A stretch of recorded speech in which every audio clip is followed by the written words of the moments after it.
Hi, everyone, and welcome to a new episode of the podcast itself.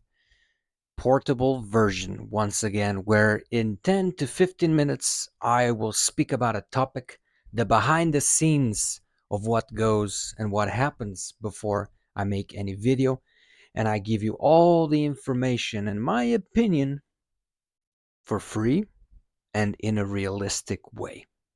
So, today we are here to speak about why journaling sucks. I think I have made a similar video about this, but many years ago. I have been journaling for years. I have started it because at the time I wanted to achieve my goals and I also wanted to vent. I was a little bit more alone. I lived alone. So everything felt right. And I have done videos where I preach about journaling because I do feel like journaling is good and it can help you, especially when you have some sort of trauma and you want to vent it. Okay. By writing it down, you are putting meaning to the words, and at the same time, you are organizing your head.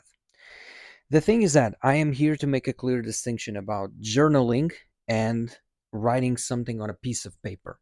When you write something on a piece of paper, like you want to vent it, it's different. When you are journaling, you are basically saying, what did I eat today? How did I feel? What did I do? Am I one step closer to my goal? What can I improve?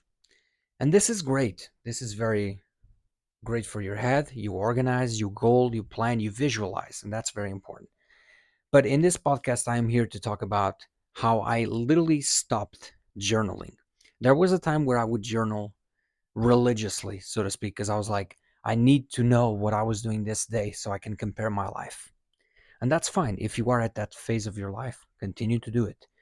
But thing is that I think it's not beneficial. I think it's going to give you a lot of pressure. I think it's going to give you a lot of OCD, so to speak, within yourself. You are going to get ambitious, but at the same time, it may feel like your life is just very stagnant. The thing is that when we have a major situation or a major chapter happening in our lives, it probably is out of nowhere and it's going to happen very fast. So when you go back and see your journey, you're like, okay, well, I worked all these days, worked, so to speak. I worked all these days for this moment, and then this moment was just one day and it was one instant. But that's life. So I'm not saying if you can live with that and if gives you meaning and if it gives you pleasure to compare your life like that, again, do it. Go on. But for me, it started to feel too much. It started to feel like I was just writing so I could compare my life with the future. It was just writing because I was not happy with how I was at that moment. And that means that, yes, you want to reach a higher level, whatever higher means to you, but that means that you are not satisfied. And I am a huge believer that even though we can be proud but not satisfied, you should be satisfied with where you are right now because you are taking life for granted. I feel like we take life for granted and our life, our physical life, our being here and not dead for granted. Things can happen from a moment to another. And I'm not here trying to preach some like religious aspect or some like undying aspect or some weird stuff. I'm not. I'm just here to state a fact, which is don't take life for granted. You can write stuff down and you can organize your stuff, but the main point is don't be so obsessed with it, okay? Because life just takes time. It takes patience, it takes consistent, and it takes another factor, which is luck. It's the same thing as finding a job. After you find that job, even though you have to get lucky, it depends on the area that you work, but the thing is, you may find a job, but then you don't know how the team is and how the culture of the job is of the company. So you have to get lucky in that aspect. And only after you try, you can take your conclusions. The main point is journaling, in my opinion, sucks for me because it doesn't give me what I want. It may take me one step closer to my goal, but if you have a goal, just do it. You can have an action plan, but you don't have to be so OCD like towards it. Okay. You don't have to measure and compare every single step. I felt like I was becoming too obsessed with it. So I just stopped journaling entirely. And yes, the next time that I go back to journaling, I'm going to be like, oh my God, what happened? Why didn't I journal? Why didn't I write anything down? I don't know what happened. And I will remember, I don't care what happened. I just lived. I was in the moment. Sometimes we try to grasp and we try to understand the concept of what life is. And I have fought with that mindset and I have fought with that weird thing for so many years.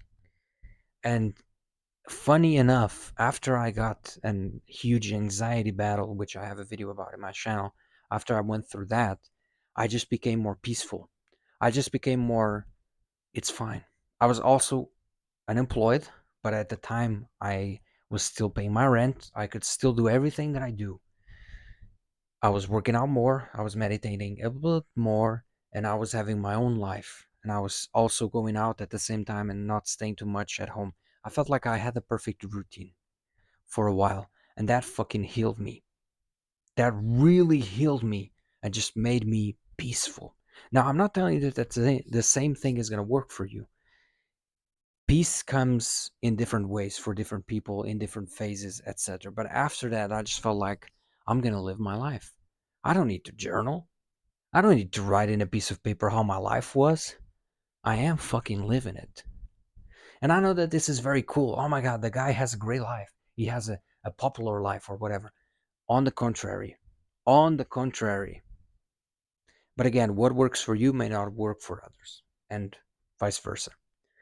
I am simply stating that you can journal and you can write down the steps that you want to improve your life, but don't be so hard on yourself. And now, a word from our sponsor.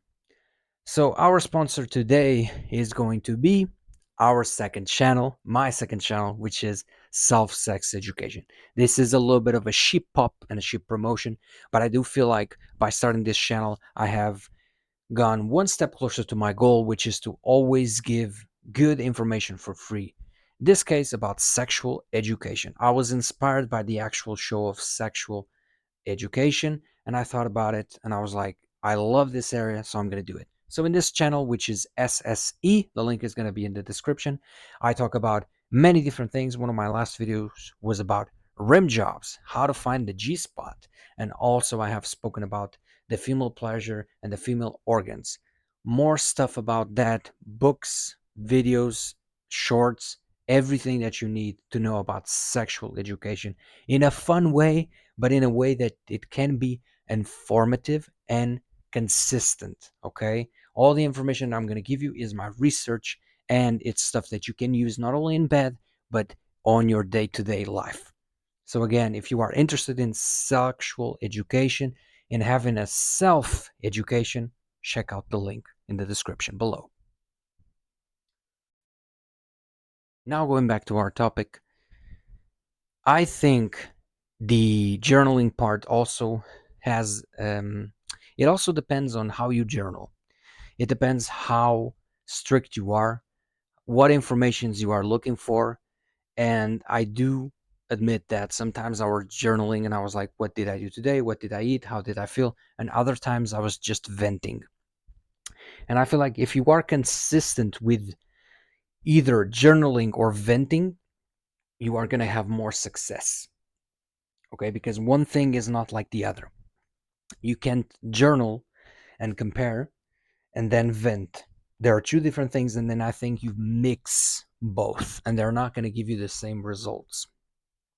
So, if you want to journal and you want to get one step closer to your life, you want to have an action plan, this and that, my opinion, you can journal, but create like an Excel type of thing where it's more like organized and it's by blocks. And if you want to journal more in the way of, I want to vent and I want to basically feel my trauma and let it go, and I need to write it down, then just basically write stuff like it was a letter that you were going to give to someone. This may seem a little bit weird at first, but the way we do things and the way we see how things are done has a huge impact on how we perceive things and how we feel things. So, journaling and venting are two different things. Okay, that's one of the last major key points of this podcast. I want to thank you so much for watching the video. I hope it was helpful. Again, don't take this the bad way. I do feel like journaling is it has many advantages and it is beneficial. It's just that don't get so caught up with journaling and comparing your life that then you forget how to live it. Easier said than done, I know, because if you have the habit of doing something, then it's going to be weird for you to do the opposite. But the fact of the matter is, you should enjoy your life. No matter what you do, you should feel like you are enjoying your life. And it may not be right now, and it may not be next week, and it may not be next year, but be sure to visualize your own peace and be sure to visualize the way that you feel good. That's more important. If you visualize that you are happy, that you are good, good feelings and good energy is going to come out of you. Literally. Okay? Again, this is very spiritual, very esoteric, but it does work. So, main point is you can do it. I believe in you. Hope you achieve your goals. And even if you don't, you learn something that puts you in another path that you go forward. Our path, sometimes it's not meant to be straightforward, it has obstacles. And if you think about it, that does give a lot of meaning to life because life is about obstacles and is about pursuit. It's about the chase.